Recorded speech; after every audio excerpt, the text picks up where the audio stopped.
श्रीलंका के प्रेसिडेंट हैं, उनका कहना ये है कि बहुत सी कंट्रीज जो उन्होंने बताई हैं कि नेपाल, इंडिया, बांग्लादेश, भूटान और श्रीलंका, थाईलैंड, इनमें से कई कंट्रीज को उन्होंने ये कहा है कि इनके बॉर्डर खत्म कर देने चाहिए और ट्रेड के लिए टूरिज्म। बेसिकली ये ग्रुप है, एक समझ लें कि एक चंद ममालिक का एक मल्टीलैटरल रीजनल ऑर्गेनाइजेशन है जिसमें Bangladesh, Bhutan, India, Myanmar, Nepal, Sri Lanka, Thailand वगैरह शामिल हैं।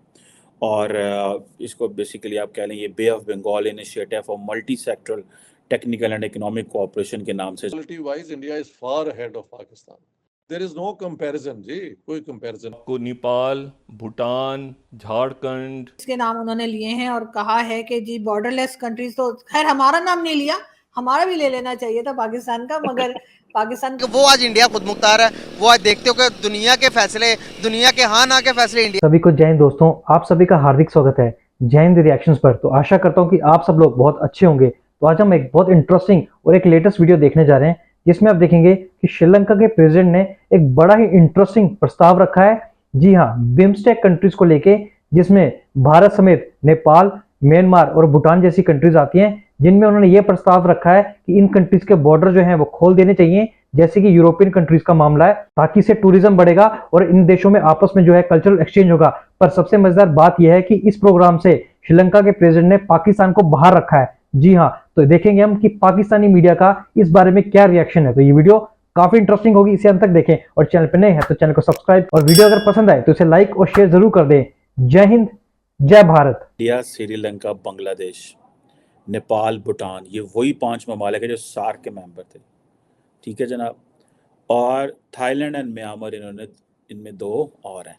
तो ये जो बे ऑफ बंगाल इनिशिएटिव है और multi sectoral technical economic cooperation जो है, ये बेसिकली बात कर रहे हैं कि ये टेक्निकली आपको कहते हैं जी कि हम दुनिया की 21.7%, 21.7% दुनिया की पॉपुलेशन है। जारी बात है, सारी की सारी पॉपुलेशन तो बीच में इंडिया की है।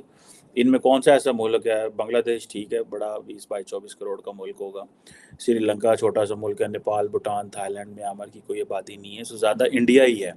और जनाब इन टोटल जो GDP है वो दैट इज़ 3.8 ट्रिलियन, जो कि आप समझ लें सारी इंडिया की ही है ऑलमोस्ट इसमें तो।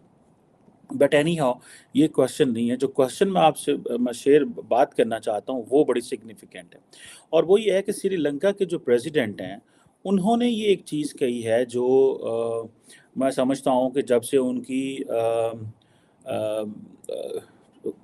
हुई थी डिफ़ॉल्ट हुई थी श्रीलंका के अंदर, उससे लेके अब तक इंडिया के बड़े स्ट्रॉन्ग इन्फ्लुएंस में श्रीलंका है।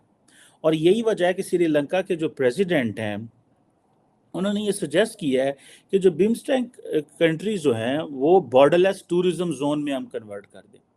और उन्होंने ये भी कहा है कि जो बिम्स्टेक रीजन है ये बहुत बड़ी टूरिस्ट रीजन बन सकता है, जिसमें मिलियंस ऑफ टूरिस्ट आ सकते हैं। फॉर एग्जांपल ये ऐसी है जैसे हम फ्रांस का वीज़ा लें या बेल्जियम का या क्या नाम है स्पेन का लें या इटली का लें, तो हम पूरे यूरोप को देख सकते हैं जाके, हमें कुछ करना नहीं पड़ता, हमें पूरा यूरोप हमारे लिए ओपन हो जाता है।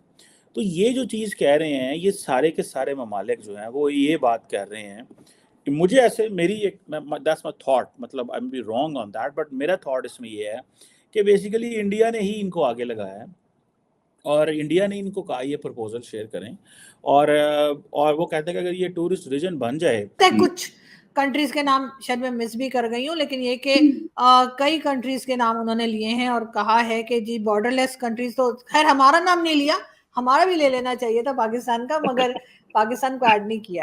मगर आप समझते हैं कि ये पॉसिबल है और ये आइडिया अच्छा है? क्या इसके ऊपर काम हो सकता है? एक तो आपने जो ईमेल एड्रेस दिया था मैंने उसमें मेल की थी, तो उसके बाद वापस आया कि वो ओनर ने बोल रखा है, ईमेल एड्रेस के ओनर ने बोल रखा है कि रोहित की मेल नहीं लेनी। तो मैंने कहा अच्छा यार ऐसा बताओ, तो मेरी मेल ही वापस कर दी। अच्छा ठीक है, आप बात करते हैं ये। हाँ, मना कर दिया उसने। उसके ऊपर लिखा था मोटे बोल्ड में रेड कलर से कि रोहित की मेल नहीं चाहिए। जैसे वो पहले टाकिया आता था ना, डायरेक्ट पोस्टमैन, उसको बोलते इसकी मेल नहीं है, इसकी चिट्ठी दे दो, ले जा, हमें नहीं चाहिए। तो अच्छा, कमिंग टू द पॉइंट, ये बिम्स्टेक कंट्रीज हैं और प्रेसिडेंट ऑफ श्रीलंका ने ऐसा बोला था कि देखिए श्रीलंका की इकोनॉमी, ये सारे वो कंट्रीज है। बिम्स्टेक मींस पहले this is bay of Bengal multi sectoral technical and economic cooperation. अब बिम्स्टेक जो है वो बे ऑफ बंगाल के आसपास के कंट्रीज हैं, ऑफ कोर्स नो डाउट। इस इन कंट्रीज में ये वो कंट्रीज हैं जो कि जिनको हम सीधे सीधे नेबरहुड में, एक्सटेंडेड नेबरहुड में देखते हैं। हमारे फॉरेन मिनिस्टर अभी कुछ टाइम से ये बोलते घूम रहे हैं कि हमारी प्रायोरिटी हमारा नेबर है, नेबरिंग कंट्रीज, एंड उसके बाद हमारा एक्सटेंडेड नेबर है। ये हमारा लुक ईस्ट पॉलिसी हुआ करता था और फिर एक्ट ईस्ट पॉलिसी हुआ करता था। ये एक्ट ईस्ट पॉलिसी के अलावा हमारे नेबर में आता था।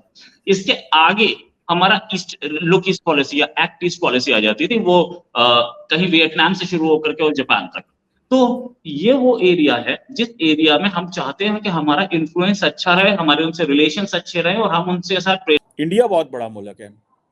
फॉर एग्जांपल अगर आपने श्रीलंका से इंडिया जाना है तो सारी बात है, कुछ शिप फेरी ये वो चीज़ें लगेंगी। अगर आपने यहाँ से कन्याकुमारी जाना है या कहीं और where you have to go in India, Mumbai Goa जाना है तो आपको जहाज़ लेके जाना पड़ना है। वो यूरोप वाली बात नहीं है कि आपने बेल्जियम ब्रसल से 3 घंटे गाड़ी चलाई तो आप पेरिस पहुँच गए 4 घंटे, 3 घंटे चलाई तो आप जर्मनी पहुँच गए, 1.5 घंटा चलाई तो आप हॉलैंड पहुँच गए, और मतलब इस तरह करके आप जो है वो बाकी ममालिक में। ये ऐसा रीजन नहीं है, लेकिन क्योंकि इंडिया इटसेल्फ बहुत बड़ी टेरिटरी है और मुझे नेपाल जाने का इत्तेफाक हुआ है तो इंडियंस को तो ऑन बॉर्डर मेरा ख्याल है वीज़ा वहाँ पे दे दिया जाता है। सो नेपाल जो है वो तो स्क्वीज्ड है और उसकी सारी इकोनॉमी ही इंडिया पे डिपेंडेंट है। और सो है एनी हाउ वो कहते हैं कि जी हम इंडिया के साथ मिलके बाकी ममालिक जो हैं, अच्छा इनमें जो इम्पोर्टेंट कंट्रीज़ हैं, ज़ाहिर बात है वो थाईलैंड इम्पोर्टेंट कंट्री है, दैट इज़ ऑलरेडी एक टूरिस्ट हब है, लोग वहाँ जाते हैं। म्यांमार मिलिट्री जनता है, लोग नहीं जाएंगे। श्रीलंका बड़ा है उनका। अगर ये साथ में मालदीव्स को ज्वाइन करवाते हैं तो फिर ये एक और चीज़ होगी। नेपाल इटसेल्फ एक टूरिस्ट किसी हद तक जगह है, मैंने वहाँ पे बड़ी टूरिज़्म देखी है। बांग्लादेश इज़ वेरी, जिसे कहते हैं ना वो है, तो ये एक अपना वीज़ा भी जारी कर सकते हैं, ठीक है, जो कि इंडिया को जारी बात है उस वीज़ा रजीम को करेगा। लेकिन आप देखें कि पाकिस्तान इससे बाहर है। जो असल चीज़ है जो समझने वाली है कि इंडिया ने जो मल्टीलैटरल मैकेनिज़्म शुरू किया है, उस मल्टीलैटरल मैकेनिज़्म में ये जो क्रॉस बॉर्डर टूरिज़्म है, अब जिसमें वाइल्ड लाइफ हो सकती है, ट्रैकिंग है, मज़हब है, रिलीजियस टूरिज़्म हो सकती है, और जिसे वो कहते हैं ना एक इंट्रा रीजनल टूरिज़्म पूरी की पूरी खुल जाएगी। इसमें प्राइवेट पब्लिक पार्टनरशिप्स हो सकती हैं, एक बहुत बड़ी मल्टी बिलियन डॉलर। तो दोस्तों आशा करता हूँ कि वीडियो को आपने अंत तक देखा होगा और वीडियो आपको काफ़ी पसंद आई होगी। इस वीडियो के बारे में जो भी आपके विचार हैं, आप अपने विचार हमें कमेंट सेक्शन में लिखकर ज़रूर बताएं।